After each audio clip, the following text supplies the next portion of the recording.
Sahabat pejuang P3K 2023 khususnya di Kabupaten Nia Selatan, pada kali ini saya akan berbagi buat rekan-rekan semua bagaimana cara mengisi riwayat kerja dan sekaligus untuk berbagi mana sih yang sebenarnya yang kita unggah di riwayat kerja itu, apakah SK atau memang pengalaman kerja. Karena banyak teman-teman yang mengatakan pengalaman kerja.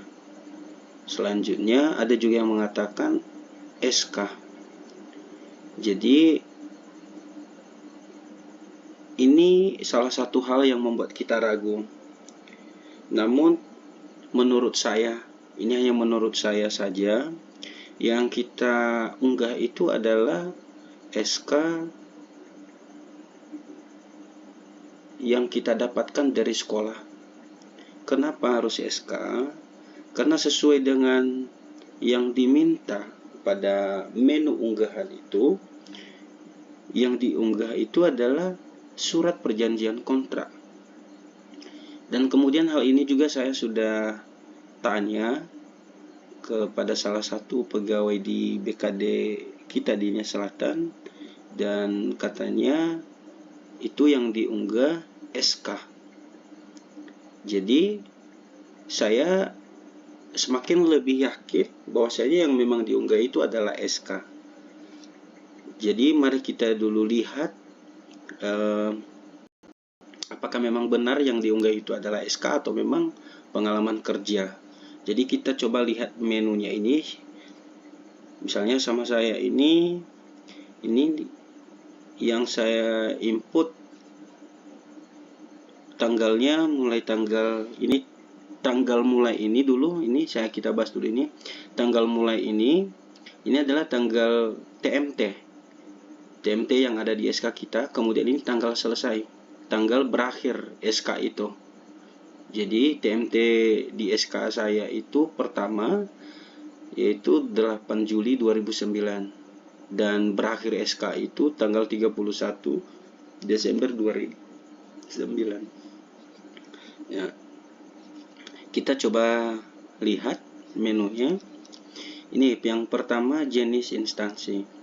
Nah, jadi rekan-rekan P3K yang baru mau mengisi riwayat kerja, yang masih belum mengerti ataupun masih belum buka menu ini, jadi inilah salah satu contohnya. Yang pertama, pertanyaannya ini jenis instansi pemerintah.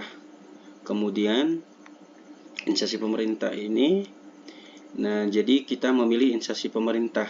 Kalau misalnya yang swasta, dia memilih yang swasta. Selanjutnya instansi pemerintah Kabupaten Nia Selatan. Jadi kita di sini langsung ketik ya, ataupun kita pilih di sini pemerintah Kabupaten Nia Selatan. Kemudian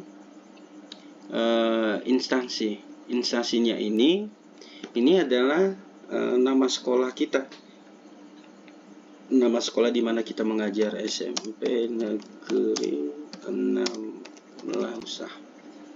Kemudian jabatan ini kita buat guru mata pelajaran, dan tanggal mulai ini seperti yang sudah saya jelaskan tadi, yaitu TMT yang ada di SK. Kemudian tanggal selesai SK. Selanjutnya ini gaji pokok yang kita terima setiap bulan.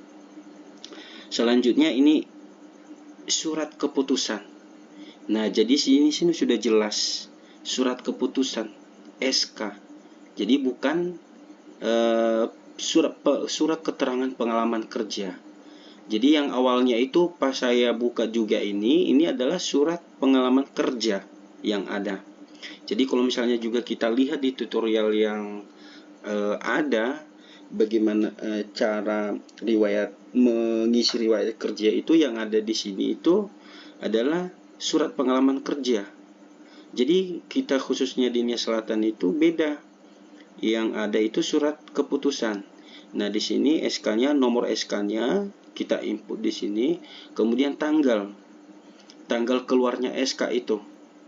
Nah, kemudian pejabat di sini kita isi di sini pejabat ataupun yang menandatangani SK itu. Jadi kalau misalnya dari sekolah SK-nya, maka yang menandatangani itu kepala sekolah. Kalau misalnya kabupaten yang GTT-B itu adalah kepala dinas. Jadi di sini sudah jelas permintaannya, yaitu kontrak ataupun surat perjanjian kerja. Jadi kita lihat keterangannya, unggah kontrak atau surat perjanjian kerja Anda sesuai dengan riwayat yang Anda input pada menu ini. Jadi di sini sudah jelas yang kita input itu ada, yang kita unggah itu adalah SK. Jadi bukan surat pengalaman pekerjaannya. Nah, kecuali kalau misalnya di sini dibuat surat keterangan pengalaman kerja. Jadi baru yang kita unggah itu adalah surat keterangan pengalaman kerja, seperti yang ada di tutorial kawan-kawan yang di kabupaten lain. Yang ada di sini adalah surat keterangan pengalaman kerja yang ada, bukan kontrak ataupun SK perjanjian kerja. Jadi di sini saya coba input sama saya yang SK 2009 yang pertama, kemudian kita simpan.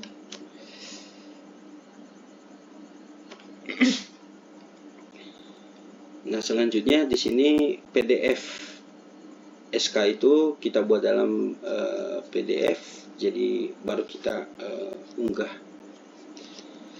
Nah, selanjutnya yang di sini pasti ada lagi pertanyaan. Lalu bagaimana dengan SK itu? Kalau misalnya kita mulai mengajarnya tahun 2009, kemudian sekarang 2023, apakah itu kita input per tahun? Ya, saya jawab ya. Kalau menurut saya, pemahaman saya, kita input per tahun. Nah, jadi seperti sama saya ini, saya input per tahun. Namun, bagaimana nanti hasilnya ketika kita sudah resume, ditolak, ada perubahan, jadi mari kita ubah sesuai dengan yang diminta ataupun sesuai dengan yang diharapkan. Nah, jadi itu sajalah menurut saya tentang bagaimana cara mengisi riwayat kerja ataupun menjawab pertanyaan-pertanyaan kawan-kawan, mana yang benar, apakah SK ataupun surat keterangan pengalaman kerja. Semoga tutorial ini dapat bermanfaat buat kita dan selamat sukses buat kita semua yang berjuang untuk P3K 2023. Ya, aho.